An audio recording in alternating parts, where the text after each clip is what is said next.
Welcome to Dadograms. Are you getting ready to start your first professional job? Or maybe you're transferring to a new company and walking into an entirely new world with new faces, new processes, and all new expectations? Well, I've got good news for you. I'm going to give you the cheat code for how to adapt to a new job faster than anyone else. And by doing so, you'll be a standout amongst your peers. I'm Jason M. Garrett, and I created Dadograms to teach my kids and all of you how to win in life. And when it comes to winning in your career, being the person who learns quicker and performs reliably right from the start will always be ahead of the pack. I spent 28 years in the United States Navy, and every 2 to 3 years, all of us do a job shuffle, often transferring to a job that we've had little or no training for. And often, the person who can adapt and perform the best wins. Now, thankfully, I had a mentor early in my career who pulled me aside during my first transition and gave me a few key lessons. These tips made all the difference. I learned how to walk into a new environment, figure out the lay of the land, and hit the ground running.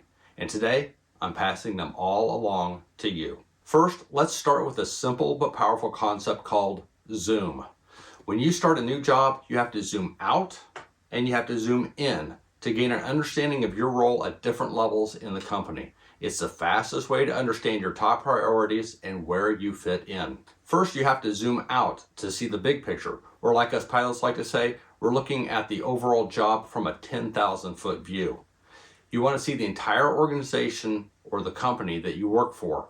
Here you'll learn what the mission of the company actually is, why does it exist, who does it serve, what are its goals, who its leaders are, and so on. In the Navy, every command I joined, from a squadron to an aircraft carrier all the way up to fleet headquarters, all of them had a mission statement. And I made it my point to memorize it and fully understand it.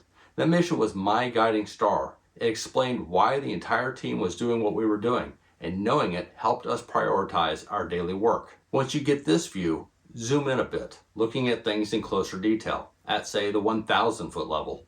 Now you're focused on a specific department or an office. What is its mission? How does it support the larger company? The efforts of your department should advance the goal of the broader organization. Then zoom in again, all the way down to the office level, the 100-foot view. Now you're examining your specific job. What do you do? How do you do it? How does your work support your department and ultimately the company's overall mission? The clearer you are about how your role fits into the bigger picture, the more valuable you become. You won't just be completing assignments, you'll start recognizing opportunities to move the mission forward. And when that happens, your efforts are a win-win for everyone.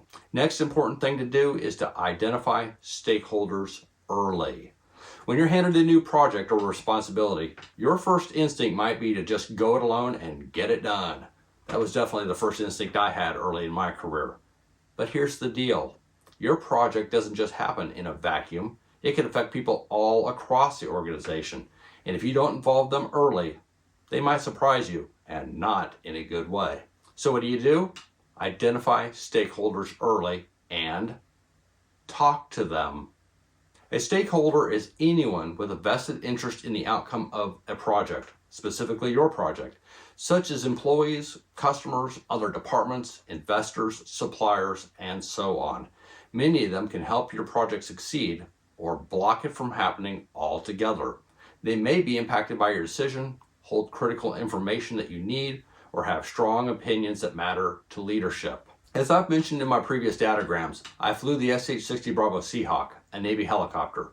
But during one tour, I became the Fleet Integration Officer for the Navy's new helicopter, the MH-60 Romeo.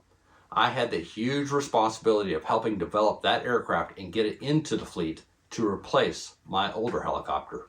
I worked with the Navy leadership at all levels. I worked with Lockheed Martin, manned flight simulators, and a long list of other contractors, all with a stake in that program.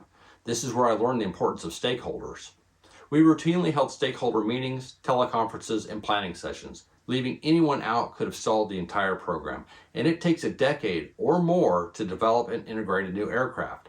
We couldn't afford those kind of mistakes. So we brought in everyone, pilots, aircrew members, engineers, contractors, anyone whose work would touch that aircraft, we brought them into our stakeholder meetings. If you miss someone, the mission could fail. but if you brought them in early, they could help you win. In your civilian job, do the same. Sit down with your boss, ask who the stakeholders are, then go talk to them. Ask questions, get their input, earn their trust, build a relationship with them. They're going to be fully invested in what you do, and they're going to want to see their efforts rewarded by you winning.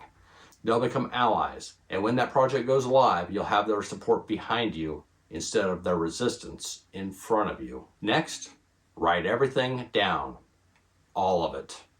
If you want to adapt faster than your peers, write everything down. Every name you learn and the position that person holds, every acronym you hear and what it stands for, every task you're given, including what you're doing, when it's due, and the quality standards expected. Every recurring responsibility, write down everything. Get a spiral notebook and a pen to do this. Many places I've worked in don't allow phones or electronic devices, and some of the places you may be working in won't allow them either, especially if they work with proprietary or classified information. If your workplace does allow digital devices, great. Start a digital file. Doesn't matter how, just record the information you're learning. In the Navy, it helped us build a turnover binder.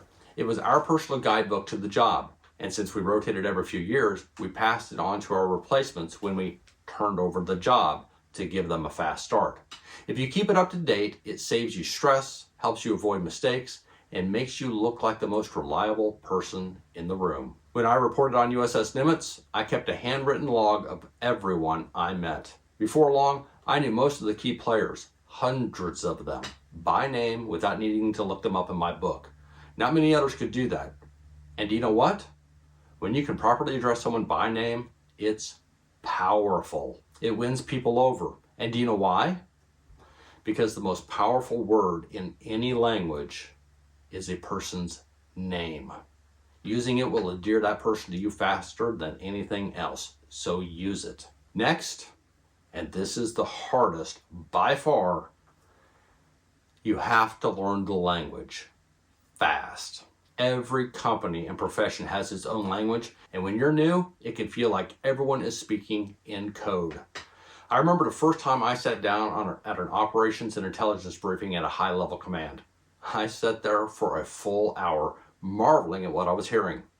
It was definitely English, but it was a totally foreign language to me, and I didn't understand a bit of it. They were rattling off acronyms like a machine gun: JFAC, JSOTF, ISR, XOR, CONOPS. Places on maps had code words. Heck, everything had a code word. They talked about plans and programs, all with these strange code words and acronyms. It was totally overwhelming. I felt completely out of place until I made a decision. I was going to learn the language.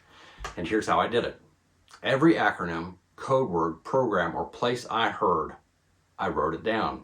Then I asked multiple people what each of these meant. Not just one person, but 3 to 5 people for every word that I didn't know. Why?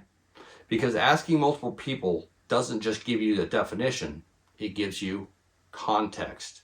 You'll learn how different people use the term. You'll hear their stories, their experiences, and you'll get a sense of the culture behind each word. That's how you learn a language. So don't just memorize acronyms and jargon. Learn about them. Learn what people mean when they say the things they say. Understand the depth and the meaning behind each and every word. It'll help you contribute in meetings quicker, write emails better, and build confidence faster. And when people see how quickly you're picking things up, you'll look as if you were the expert, and they'll start giving you more responsibility. Now let's talk about building your routine. Every job has things that happen daily, weekly, monthly, quarterly, and annually. You might contribute to some, you might be responsible for others. Trying to remember everything can get overwhelming really fast. So your secret weapon? Write these down as a process. Create a system. Make your calendar a checklist. For big projects, these often become Excel spreadsheets called POA&Ms, plans of action and milestones. If your project already has one, great. Use it and win. If it doesn't, create one. Write down everything that must be done, when it's due, and who's responsible. As new requirements pop up, add them. Then, get to work doing them, get them completed on timeline. Einstein once said, "I don't remember anything I can write down." And that's a great point. When you write it all out, you don't have to rely on memory. You won't forget things. You'll free up your mental bandwidth to be creative and effective on important things in the job, not just on memorizing stuff.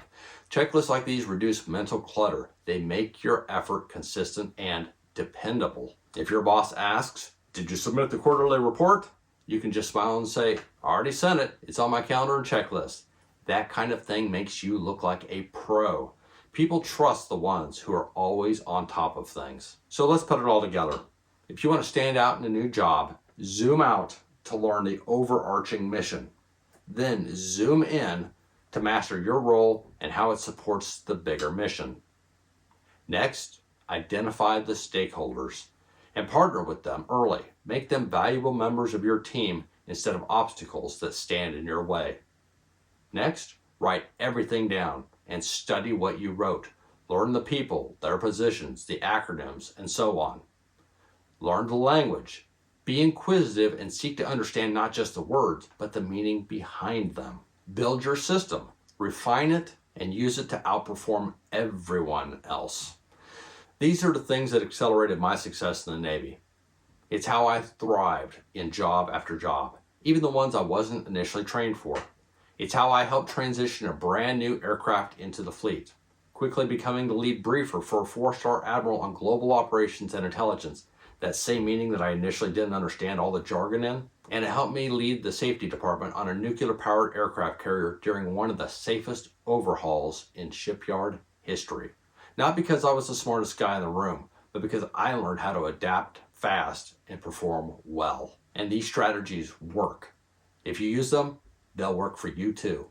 If you do the hard, quiet work, the kind your peers won't even think about, you'll gain an edge. You'll rise faster. You build a reputation for excellence. And that's how you win at work and in life. So if this Dadogram helped you, hit that thumbs up button, subscribe to this channel, and share it with someone starting a new job. And remember, confidence is an aftermath of hard work and preparation. Learn fast, speak clearly, work smart, and never forget, your mission is to win. Until next time, I'm Jason Garrett. Go forth, adapt fast, and conquer.